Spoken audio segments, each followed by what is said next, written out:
Hello, welcome back to our channel Gyan Kalyan. I am Santamani Borthakur. In our previous video, we have studied about the achievements and the limitations of the Mendeleev's periodic table. We have also discussed about the discovery of the modern periodic table. In today's video, we will discuss about the modern periodic table in details, and this is the modern periodic table that you can see behind me. So now let us start. So this is the modern periodic table that you can see over here. আৰু এই periodic টেবুলখন atomic নম্বৰৰ increasing অৰ্ডাৰত সজোৱা হৈছে আৰু সেইবাবে এই পিৰিয়ডিক টেবুলখন সাকসেসফুল হ'ল আৰু আমি এতিয়াও এইখন ইউজ কৰোঁ মেণ্ডেলিভৰ পিৰিয়ডিক টেবুলত কিছুমান লিমিটেশনছ আছিলে অৰ্থাৎ তেওঁ পিৰিয়ডিক টেবুলত কিছুমান কথা এক্সপ্লেইন কৰিব পৰা নাছিলে কিন্তু এই পিৰিয়ডিক টেবুলখনৰ পৰা এই মডাৰ্ণ পিৰিয়ডিক টেবুলখনৰ পৰা আমি প্ৰায় সকলোবোৰ কথা এক্সপ্লেইন কৰিব পৰা হ'লো মেণ্ডেলিভৰ পিৰিয়ডিক টেবুলৰ এটা লিমিটেশন আছিল যে এটা এলিমেন্টৰ পৰা আন এটা এলিমেন্টলৈ যাওঁতে মাজত আৰু কেইটা এলিমেন্ট ডিসকভাৰ হ'ব তেওঁ হেতু কথা সঠিককৈ ক'ব পৰা নাছিল বিকজ এটা এলিমেন্টৰ পৰা আমি যেতিয়া তাৰ নেক্সট এলিমেন্টলৈ মুভ কৰোঁ তেতিয়া এটমিক মাছ এটা অৰ্ডাৰলি মেনাৰত ইনক্ৰিজ নহয় কিন্তু মেণ্ডেলিভে তেওঁ পিৰিয়ডিক টেবুলখন এটমিক মাছৰ ইনক্ৰিজিং অৰ্ডাৰত সজাইছিল কিন্তু মডাৰ্ণ পিৰিয়ডিক টেবুলখন এটমিক নম্বৰৰ ইনক্ৰিজিং অৰ্ডাৰত সজোৱা হ'ল আৰু এটা এলিমেন্টৰ পৰা তাৰ নেক্সট এলিমেন্টলৈ যাওঁতে এটমিক নম্বৰ সদায় 1 কৈ ইনক্ৰিজ হয় গতিকে দুটা এলিমেন্টৰ মাজত আৰু কেইটা এলিমেন্ট থাকিব হেতু আমি সঠিককৈ ক'ব পৰা হলো এই মডাৰ্ণ পিৰিয়ডিক টেবুলৰ পৰা তেওঁৰ পিৰিয়ডিক টেবুলৰ আন এটা লিমিটেশন আছিল যে তেওঁ আইসোটোপবোৰৰ কাৰণে এটা সঠিক স্থান দিব পৰা নাছিল Isotopes are atoms of the same element which have same atomic number but different mass numbers আইসোটোপবোৰ এনেকুৱা কিছুমান এটম সেম এলিমেন্টৰ এনেকুৱা কিছুমান এটম যোনবিলাকৰ কি হয় এটমিক নম্বৰ সেম হয় বাট মাছ নম্বৰ বেলেগ বেলেগ এতিয়া আমি কাৰ্বনৰ কথা যদি কনসিডাৰ কৰো কাৰ্বনৰ কেইবাটাও আইসোটোপ আছে আৰু এই প্ৰত্যেকটো আইসোটোপৰ এটমিক মাছবোৰ বেলেগ বেলেগ ঠিক আছে তাহাঁতৰ ভৰবোৰ বেলেগ বেলেগ প্ৰত্যেকটো আইসোটোপৰ গতিকে মেণ্ডেলিভৰ পিৰিয়ডিক টেবুলখন যেহেতু এটমিক মাছৰ ইনক্ৰিজিং অৰ্ডাৰত সজোৱা হৈছিল এটমিক মাছৰ বৰ্ধিত ক্ৰমত যেহেতু সজোৱা হৈছিল গতিকে তেওঁৰ পিৰিয়ডিক টেবুলত এই প্ৰত্যেকটো আইসোটোপক স্থান দিয়াটো পসিবল নাছিল কিন্তু এই মডাৰ্ণ পিৰিয়ডিক টেবুলখন যেহেতু এটমিক নম্বৰৰ ইনক্ৰিজিং অৰ্ডাৰত সজোৱা হ'ল গতিকে এই পিৰিয়ডিক টেবুলখনত আমি আইসোটোপকো স্থান দিব পৰা হলো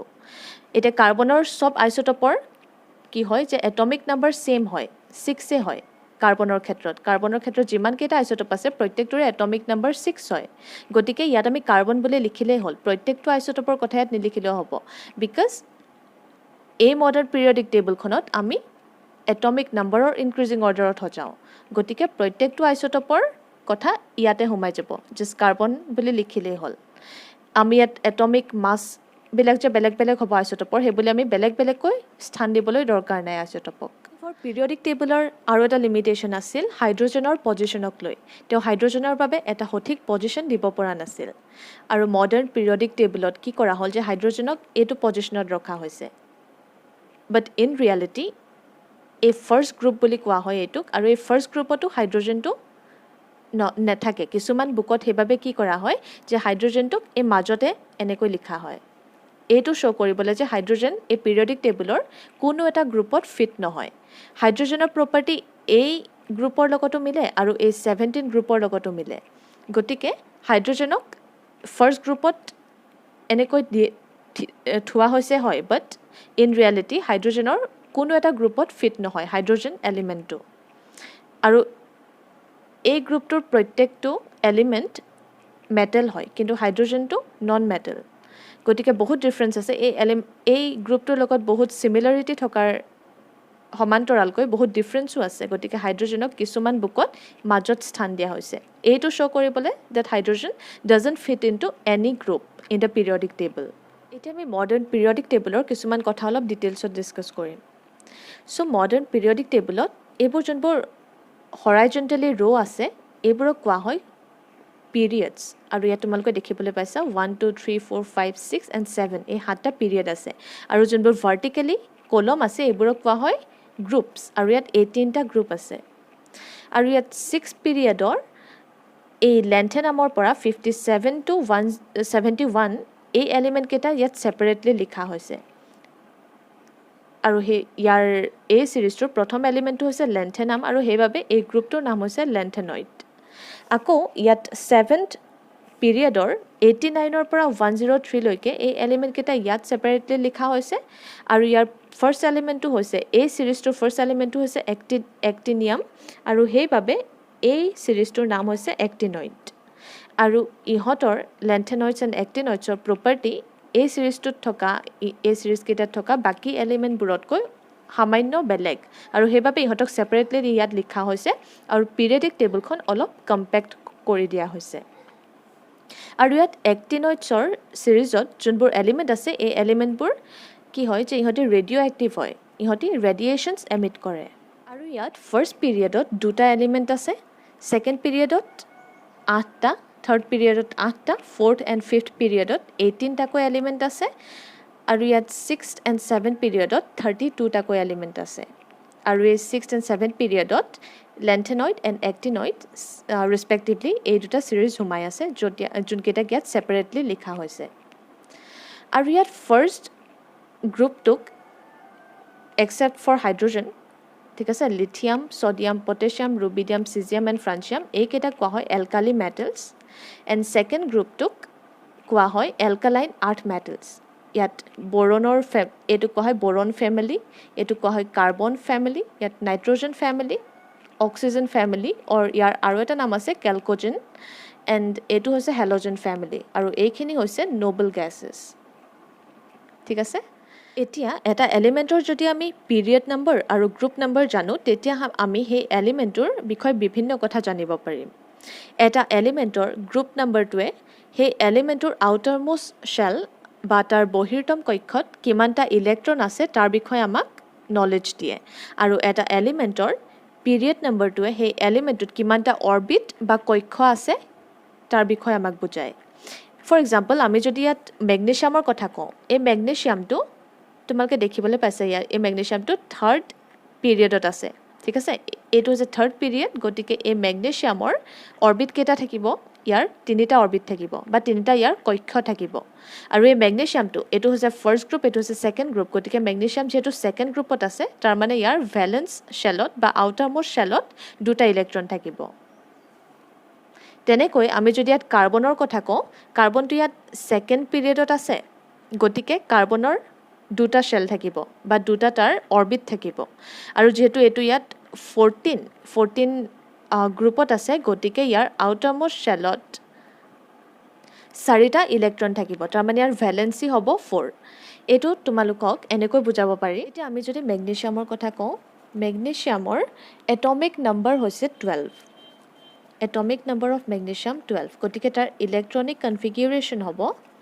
2,8,2 তাৰমানে ইয়াৰ তিনিটা শ্বেল থাকিব এটাত দুটা ইলেক্ট্ৰন থাকিব এটাত 8টা থাকিব এটাত 2টা থাকিব এইটো যদি আমি আকো এইটো হৈছে নিউক্লিয়াছ এইটো হৈছে তাৰ ফাৰ্ষ্ট শ্বেল যোনটো কে শ্বেল বুলি কোৱা হয় আৰু এইটো হৈছে তাৰ ছেকেণ্ড শ্বেল যোনটোক এল শ্বেল বুলি কোৱা হয় আৰু এইটো হৈছে থাৰ্ড শ্বেল যোনটোক এম শ্বেল বুলি কোৱা হয় ফাৰ্ষ্ট শ্বেলত থাকিব দুটা ইলেক্ট্ৰন 1 and 2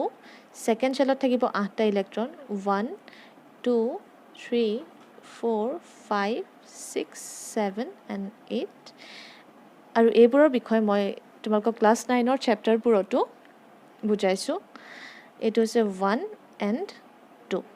লাষ্ট শ্বেলত দুটা ইলেক্ট্ৰন গতিকে ইয়াত কেইটা শ্বেল আছে মুঠতে 1 2 and 3 হয়নে গতিকে মেগনেছিয়ামটো থাৰ্ড পিৰিয়ডত আছিলে আৰু সেইবাবে মই কৈছিলোঁ যে তোমালোকে তাত তিনিটা অৰ্বিট পাবা আৰু তিনিটা কক্ষ পাবা আৰু ইয়াত দেখিলানে যে ইয়াত তিনিটাই অৰ্বিট আছে ইয়াত অৰ্বিট আছে কিমান 3 গতিকে আমি পিৰিয়ড নম্বৰটো জানিলে সেই এলিমেণ্টটোত কেইটা অৰ্বিট আছে সেইটো বিষয়ে জানিব পাৰিম আকৌ মেগনেছিয়ামৰ ক্ষেত্ৰত তোমালোকক কৈছিলোঁ যে তাৰ যিহেতু গ্ৰুপ নম্বৰটো 2 হয় গতিকে তাত দুটা আউটাৰমোষ্ট ইলেক্ট্ৰন থাকিব আৰু ইয়াত তোমালোকে দেখিছা ইয়াত আউটাৰমোষ্ট শ্বেল হৈছে এইটো বা যোনটোক ভেলেন্স শ্বেল বুলি কোৱা হয় বহিৰ্তম কক্ষ আৰু ইয়াত দুটা ইলেক্ট্ৰন আছে গতিকে ইয়াৰ ভেলেন্সি হ'ব 2 তাৰমানে এই দুটা ইলেক্ট্ৰন এৰি দিব পাৰিব এই এৰি দি তাৰ আউটাৰমোষ্ট শ্বেলত 8টা ইলেক্ট্ৰন কৰিব পাৰিব অৰ্থাৎ তাৰ অক্টেটটো ফুলফিল কৰিব পাৰিব আকৌ মই তোমালোকক কৈছোঁ কাৰ্বনৰ কথা কাৰ্বন হৈছে তাৰ এটমিক নম্বৰ হৈছে 6 ঠিক আছে তাৰ ইলেক্ট্ৰনিক কনফিগাৰেশ্যন হ'ব 2,4 গতিকে ইয়াত দুটা শেল থাকিব এটাত থাকিব দুটা ইলেক্ট্ৰন এটাত থাকিব চাৰিটা এইটো হৈছে নিউক্লিয়াছ য'ত থাকিব কি থাকিব নিউক্লিয়াছত থাকে প্ৰটন এণ্ড নিউট্ৰন আৰু নিউক্লিয়াছত থকা প্ৰটনৰ সংখ্যাক আমি কওঁ এটমিক নম্বৰ আৰু ইয়াত ফাৰ্ষ্ট শেলত থাকিব দুটা ইলেক্ট্ৰন ছেকেণ্ড শেলত থাকিব চাৰিটা ইলেক্ট্ৰন আৰু ইয়াৰ ইলেক্ট্ৰনিক কনফিগাৰেশ্যন লিখাৰ নিয়ম আৰু এই শেলবোৰ কেনেকৈ ড্ৰ কৰে ভেলেন্সি কেনেকৈ উলিয়ায় এইবোৰ তোমালোকক ষ্ট্ৰাকচাৰ অফ এন এটম এই চেপ্টাৰটোত ক্লাছ 9ৰ তোমালোকৰ যোনটো চেপ্টাৰ আছে সেইটোৰ বিষয়ে মই ডিটেইলছত ডিছকাছ কৰিছোঁ তোমালোকে যদি পাহৰিছা তেতিয়া সেই ভিডিঅ'টো চাব পাৰা মোৰ আৰু ইয়াত আউটাৰমোৰ শেলত থাকিব 1 2 3 এণ্ড 4 গতিকে আৰু ভেলেন্সি কিমান 1 2 3 4 ইয়াত শেল তোমালোকে অৰ্বিট দেখিছা দুটা অৰ্বিট বা কক্ষ হৈছে ইয়াত দুটা আৰু ভেলেন্সি বা দ্বিতীয়টা হৈছে 4 1 2 3 এণ্ড 4 গতিকে কাৰ্বনৰ ক্ষেত্ৰত আৰু এটা কথা মই কৈছিলোঁ সেই ষ্ট্ৰাকচাৰ অফ এন এটম এই চেপ্টাৰটোতে কৈছিলোঁ যে কাৰ্বনৰ যিহেতু আউটাৰমোৰ শেলত চাৰিটা ইলেক্ট্ৰন থাকে গতিকে কি হয় যে ইলেক্ট্ৰন ল'বও নোৱাৰে বেলেগ এলিমেণ্টৰ পৰা বা বেলেগ এটমৰ পৰা আৰু ইলেক্ট্ৰন ল'বও নোৱাৰে আৰু এৰিও দিব নোৱাৰে বিকজ লৈ যদি আউটাৰমোৰ শেলত প্ৰত্যেকটো এলিমেণ্টৰ প্ৰত্যেকটো এটমে 8টা ইলেক্ট্ৰন কৰিবলৈ বিচাৰে আউটাৰমোৰ শেলত 8টা ইলেক্ট্ৰন কৰিবলৈ বিচাৰে আৰু এইটোকে কোৱা হয় অক্টেট ফুলফিল কৰা আৰু ইয়াত 8টা ইলেক্ট্ৰন কৰিবলৈ হ'লে চাৰিটা যিহেতু আছে আৰু চাৰিটা ল'ব লাগিব বা নহ'লে এই চাৰিটা এৰি দিব লাগিব এই চাৰিটা যদি এৰি দিয়ে ই হিলিয়ামৰ কনফিগাৰেশ্যন পাব যোনটো এটা নোবেল গেছ হয় গতিকে আউটাৰমোৰ শেলত 8টা ইলেক্ট্ৰন কৰিবলৈ বিচাৰে নহয় দুটা ইলেক্ট্ৰন কৰিবলৈ বিচাৰে দুটা মুঠতে নোবেল গেছ কনফিগাৰেশ্যন কৰিবলৈ বিচাৰে আৰু হিলিয়াম এটা নোবেল গেছ যাৰ ইলেক্ট্ৰনিক কনফিগাৰেশ্যন হৈছে 2 গতিকে ই যদি চাৰিটা এৰি দিয়ে তেতিয়া ই হিলিয়ামৰ কনফিগাৰেশ্যন পাব বা চাৰিটা যদি লয় তেতিয়া ই নিয়নৰ কনফিগাৰেশ্যন পাব তেতিয়া অক্টেট ফুলফিল হ'ব কিন্তু চাৰিটা ইলেক্ট্ৰন এৰি দিবলৈ ইয়াক বহুত এনাৰ্জি লাগে বা চাৰিটা ইলেক্ট্ৰন ল'বলৈ হ'লেও ইয়াক বহুত এনাৰ্জি লাগিব আৰু সেইবাবে কাৰ্বনৰ ক্ষেত্ৰত কি হয় যে ই বেলেগ এলিমেণ্টৰ লগত বেলেগ এলিমেণ্টৰ এটমৰ লগত ই শ্বেয়াৰ কৰে ইলেক্ট্ৰন শ্বেয়াৰ কৰে আৰু তাৰ তেনেকৈ শ্বেয়াৰ কৰি ই নিজৰ অক্টেট ফুলফিল কৰে গতিকে এটা এলিমেণ্টৰ পিৰিয়ড নম্বৰ আৰু গ্ৰুপ নম্বৰ জানিলে সেই এলিমেণ্টৰ বিষয়ে আমি কি কথা জানিব পাৰোঁ সেইটো তোমালোকে গম পাইছা হয়তো আৰু তোমালোকে ভাবিব পাৰা যে ইয়াত কাৰ্বনৰ কথা কৈছিলোঁ কাৰ্বনৰ গ্ৰুপ নম্বৰ হৈছে 14 গতিকে ইয়াৰ ভেলেন্স শেলত 14টা ইলেক্ট্ৰন থাকিব নেকি কিন্তু এইটো পচিবল নহয় এটা এলিমেণ্টৰ ভেলেন্স শেলত 8টাতকৈ বেছি ইলেক্ট্ৰন থাকিব নোৱাৰে এইটো এটা ৰুল হয় আউটাৰমোৰ শেলত 8টাতকৈ বেছি ইলেক্ট্ৰন থাকিব নোৱাৰে একো এটমৰ গতিকে 14টা ইলেক্ট্ৰন থকাটো পচিবল নহয় এই ক্ষেত্ৰত তোমালোকে এনেকৈ ভাবিব পাৰা যে এই ভিতৰৰ এলিমেণ্টখিনি এইখিনিক ট্ৰেনজিশ্যন ইয়াত পিংক কালাৰ যোনখিনি কৰা হৈছে এইখিনি হৈছে ট্ৰেনজিশ্যন এলিমেণ্টছ আৰু এই ট্ৰেনজিশ্যন এলিমেণ্টবোৰৰ ভেৰিয়েবল ভেলেন্সি থাকে ইহঁতৰ একোটা এলিমেণ্টৰ কেইবাটাও ভেলেন্সি থাকিব পাৰে ঠিক আছে গতিকে এইখিনি এলিমেণ্টৰ কথা যদি কনচিডাৰ নকৰা তোমালোকে এনেকৈ ভাবিব পাৰা এইটো হৈছে ফাৰ্ষ্ট গ্ৰুপ গতিকে ইয়াৰ ভেলেন্সি হ'ব 1 ঠিক আছে ইয়াৰ আউটাৰমোৰ শেলত এটা ইলেক্ট্ৰন থাকে আৰু এই ইলেক্ট্ৰনটো ই ইজিলি এৰি দিব পাৰে ইজিলি এৰি দি ই তাৰ অক্টেট ফুলফিল কৰিব পাৰে ঠিক আছে এইটো হৈছে ছেকেণ্ড গ্ৰুপ গতিকে ইয়াৰ ভেলেন্স শেলত দুটা ইলেক্ট্ৰন থাকে গতিকে দুটা ইলেক্ট্ৰন ই এৰি দি ইয়াৰ অক্টেট কমপ্লিট কৰিব পাৰে অক্টেট অৰ ডুপ্লেট একচুৱেলি অক্টেট বুলি আমি তেতিয়া ক'ম যেতিয়া আউটাৰমোৰ শেলত 8টা ইলেক্ট্ৰন থাকিব আৰু নিয়ন আৰ্গন ক্ৰিপ্টন জেনন ৰেডনৰ নিচিনা ইলেক্ট্ৰনিক কনফিগাৰেশ্যন দেখুৱাব বা ডুপ্লেট বুলি আমি তেতিয়া ক'ম যেতিয়া আউটাৰমোৰ শেলত দুটা ইলেক্ট্ৰন থাকিব আৰু হিলিয়ামৰ নিচিনা কনফিগাৰেশ্যন দেখুৱাব গতিকে ইয়াত ভেলেন্সি হ'ব 2 এই যোনটো গ্ৰুপৰ এলিমেণ্টবোৰৰ এইটো এলিমেণ্টৰ আউটাৰমোৰ শেলত থাকে 3টাকৈ ইলেক্ট্ৰন এই গ্ৰুপটোৰ এলিমেণ্টবোৰৰ আউটাৰমোৰ শেলত থাকে 3টাকৈ ইলেক্ট্ৰন গতিকে এই 3টা ইলেক্ট্ৰনো সেই এটমবোৰে এৰি দি অক্টেট কমপ্লিট কৰিব পাৰে বা ডুপ্লেট কমপ্লিট কৰিব পাৰে গতিকে তাহাঁতৰ ভেলেন্সি হ'ব 3 আৰু ইয়াত যোনটো 14 গ্ৰুপৰ এলিমেণ্টবোৰ তাহাঁতৰ 4টা ইলেক্ট্ৰন থাকে গতিকে 4টা এৰি দিবলৈও কষ্ট হয় বা ল'বলৈও কষ্ট হয় সেইবাবে ইহঁতৰ ভেলেঞ্চি হৈছে 4 আৰু ইহঁতে শ্বেয়াৰ কৰে ইলেক্ট্ৰন বেলেগ এটমৰ লগত আৰু এই যোনটো 15 গ্ৰুপৰ এলিমেণ্টবোৰ ইহঁতৰ আউটাৰমোষ্ট শেলত থাকে 5টাকৈ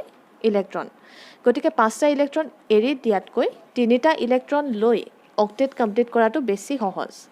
গতিকে ইহঁতে 3টা ইলেক্ট্ৰন লৈ বেলেগ এটমৰ পৰা আৰু গতিকে ইহঁতৰ ভেলেঞ্চি হৈছে 3 আৰু ইয়াত 16 গ্ৰুপৰ এলিমেণ্টবোৰৰ দুটাকৈ ইলেক্ট্ৰন একচেপ্ট কৰে ইহঁতৰ অলৰেডি 6টা ইলেক্ট্ৰন থাকে ইহঁতে দুটা একচেপ্ট কৰে আৰু তাহাঁতৰ ভেলেঞ্চি হৈ যায় 2 ইহঁতৰ 17 গ্ৰুপৰ 7টাকৈ ইলেক্ট্ৰন থাকে আৰু এটা একচেপ্ট কৰে আৰু তেনেকৈ অক্টেট ফুলফিল কৰে গতিকে ইহঁতৰ ভেলেঞ্চি হৈছে 1 আৰু 18 গ্ৰুপৰ অলৰেডি 8টা হৈয়ে থাকে 8টা বা 2টা হৈয়ে থাকে নোবেল গেছ কনফিগুৰেশ্যন গতিকে ইহঁতে বেলেগ এলিমেণ্টৰ লগত কম্বাইন নহয় ইহঁতে বেলেগ এলিমেণ্টৰ লগত ৰিয়েকশ্যন কৰে কিছুমান ক্ষেত্ৰত কিছুমান এলিমেণ্টে ইহঁতৰ কৰে যেনে কম্পাউণ্ড ফৰ্ম কৰে কিন্তু মেক্সিমাম কেছত ইহঁতে কোনো ৰিয়েকশ্যন নকৰে বিকজ ইহঁতৰ অক্টেট বা ডুপ্লেট অলৰেডি কমপ্লিট হৈ থাকে গতিকে এইটো গ্ৰুপৰ এলিমেণ্টবোৰৰ ভেলেঞ্চি 1 এইটোৰ 2 ইহঁতৰ আউটাৰমোষ্ট শেলত এটা ইলেক্ট্ৰন থাকে ইহঁতৰ দুটা ইলেক্ট্ৰন থাকে ইহঁতৰ আউটাৰমোষ্ট শেলত 3টা ইলেক্ট্ৰন থাকে ভেলেঞ্চি হৈ যায় 3 ইহঁতৰ 4টা ইলেক্ট্ৰন থাকে ভেলেঞ্চি হৈ যায় 4 5টা ইলেক্ট্ৰন থাকে ভেলেঞ্চি হৈ যায় কিমান 3 5 নহয় 3 ইয়াত থাকে 6টাকৈ ইলেক্ট্ৰন ভেলেঞ্চি হৈ যায় 2 ইয়াত থাকে 7টাকৈ ইলেক্ট্ৰন ভেলেঞ্চি হৈ যায় 1 আৰু ইহঁতৰ ভেলেঞ্চি নোবেল গেছৰ ভেলেঞ্চি সদায় 0 ঠিক আছে আৰু ভেলেঞ্চি মানে হৈছে এটা এটমৰ কম্বাইনিং কেপাচিটি সি এটা কম্পাউণ্ড ফৰ্ম কৰোঁতে আন এলিমেণ্টৰ লগত আন এলিমেণ্টক কেইটা ইলেক্ট্ৰন দিয়ে বা কেইটা ইলেক্ট্ৰন একচেপ্ট কৰে বা কেইটা ইলেক্ট্ৰন শ্বেয়াৰ কৰে সেইটোৱে হৈছে তাৰ ভেলেঞ্চি আকৌ আমি যদি এই পিৰিয়ডিক টেবুলখনত এনেকৈ মুভ কৰোঁ ঠিক আছে এনেকৈ যদি মুভ কৰোঁ এইটো চাইডে থকা সকলোবোৰ এলিমেণ্ট হৈছে মেটেলছ ইয়াৰে boron silicon germanium arsenic tellurium antimony polonium and astatine এইকেইটা হৈছে মেটেলইড বা ছেমি মেটেলছ আৰু এইফালে থকা এলিমেণ্টবোৰ হৈছে নন মেটেলছ গতিকে মডাৰ্ণ পিৰিয়ডিক টেবুলত আমি এতিয়ালৈকে কি পালোঁ আমি মডাৰ্ণ পিৰিয়ডিক লটো পালোঁ the properties of elements are a periodic functions of their atomic numbers an atomic number মানে হৈছে number of protons present in the nucleus of an atom এটা এটমৰ নিউক্লিয়াছত কিমানটা প্ৰটন আছে সেইটোকে কোৱা হয় এটমিক নাম্বাৰ আমি ইয়াত success of modern periodic table চালোঁ then number of periods and columns in the modern periodic table then use of period number and column number or group number এইটো বিষয়েও আমি পঢ়িলোঁ then we have also studied the different names given to different groups ইয়াত first groupৰ element কেইটাক জনা যায় alkali metals second groupৰ কেইটাক alkaline earth metals 16 কেইটাক chalcogen family 17 halogen family and 18 অৰ কেইটাক noble gases আৰু 18 গ্ৰুপত থকা element কেইটা যোন কেইটা হৈছে helium neon argon krypton xenon and radon ইহঁতৰ ভেলেঞ্চি হৈছে 0 মডাৰ্ণ পিৰিয়ডিক টেবলত মেটেলছ নন মেটেলছ এণ্ড মেটেলইডক কেনেকৈ ভাগ কৰা হৈছে সেইটো বিষয়েও আমি চালোঁ আৰু পিৰিয়ডিক টেবলত থকা মেটেলইড কেইটা হৈছে boron silicon germanium arsenic antimony tellurium polonium and astatine now let আছ চি চাম প্ৰপাৰ্টিজ অফ মেটেলছ অৰ্থাৎ ধাতুৰ কিছুমান বৈশিষ্ট্য ধাতুবোৰৰ কিছুমান চিকমিকনি থাকে এতিয়া তোমালোকে যদি সোণ ৰূপ এইবোৰ চোৱা এইবোৰ হৈছে ধাতু আৰু ইহঁতৰ এটা চিকমিকনি থাকে আৰু সেইবাবে লিখা হৈছে metals are lustrous then they are malleable and ductile অৰ্থাৎ তাহাঁতৰ ঘাত সহনশীলতা আৰু নমনীয়তা বৈশিষ্ট্য থাকে they are good conductors of electricity and heat তাহাঁতি হিট আৰু ইলেক্ট্ৰিচিটিৰ ভাল কণ্ডাক্টৰ হয় আৰু ইলেক্ট্ৰিচিটিৰ ভাল কণ্ডাক্টৰ বাবেই আমাৰ যোনবোৰ ইলেক্ট্ৰিকেল ইউজেছ তাৰ কাৰণে ধাতুবোৰ ইউজ কৰা হয় আমাৰ ঘৰত ৱায়াৰিঙৰ কামত এইবোৰ কপাৰ ইউজ কৰা হয় and then silver and aluminium they are also' very good conductors of electricity but silver is not widely used due to its higher cost and the next point is that they are solids at room temperature ধাতুবোৰ room টেম্পাৰেচাৰত solid হিচাপে থাকে and they lose electrons easily আৰু electron lose কৰাৰ বাবে তাহাঁতি positive আয়ন form কৰে অৰ্থাৎ কেটায়ন গতিকে এইবোৰে হৈছে মেটেলৰ বৈশিষ্ট্য then we have this properties of non metals non metals are brittle তাহাঁতৰ যদি আমি জোৰকৈ মাৰোঁ তেতিয়া তাহাঁতি কি হ'ব যে সৰু সৰু ভাগত ভাঙি যাব তাহাঁতি ঠুনুকা হয় ব্ৰিটেল মানে ঠুনুকা ঠিক আছে and they are poor conductors of heat and electricity তাহাঁতি হিট আৰু ইলেক্ট্ৰিচিটিৰ বহুত বেয়া কণ্ডাক্টৰ তাহাঁতি কণ্ডাক্ট নকৰে গতিকে কোৱা হৈছে poor conductor of heat and electricity they exist as gases তাহাঁতি ৰুম টেম্পাৰেচাৰত গেছ হিচাপে এক্সিষ্ট কৰে in some cases they remain as solid এতিয়া কাৰ্বন এনেকুৱা এটা নন মেটেল বা অধাতু যোনটো ছলিড হিচাপে থাকে for example graphite and that হীৰা ঠিক আছে ডায়মণ্ড এইবোৰ কাৰ্বন হয় কিন্তু ইহঁতি ছলিড হিচাপে থাকে গতিকে এই কাৰ্বনটো হৈছে এটা exception then they gain electron easily non মেটেলবোৰে ইলেক্ট্ৰন ইজিলি ল'ব পাৰে বেলেগ এটমৰ পৰা ইলেক্ট্ৰন ল'ব পাৰে আৰু সেইবাবে ইহঁতি নিগেটিভ আয়ন ফৰ্ম কৰে বা এনায়ন ফৰ্ম কৰে আৰু ইয়াত এক্সেপশ্যন লিখা হৈছে দুটা Mercury is a metal and it is a liquid in room temperature. Mercury এটা মেটেল হয় ঠিক আছে মেটেলবিলাক ৰুম টেম্পাৰেচাৰ ছলিড হিচাপে থাকে বুলি লিখা হৈছে কিন্তু এই মাৰ্কিউৰি হৈছে লিকুইড এট ৰুম টেম্পাৰেচাৰ গতিকে এইটো এটা exception then graphite is a non metal and it conducts electricity non মেটেলবোৰ বা অধাতুবোৰ ইলেক্ট্ৰিচিটিৰ প'ৰ কণ্ডাক্টৰ কিন্তু গ্ৰেফাইটটো এটা এক্সেপশ্যন আৰু ই ইলেক্ট্ৰিচিটি কণ্ডাক্ট কৰে So thank you very much for watching and in the next class we will discuss about the trends in periodic table.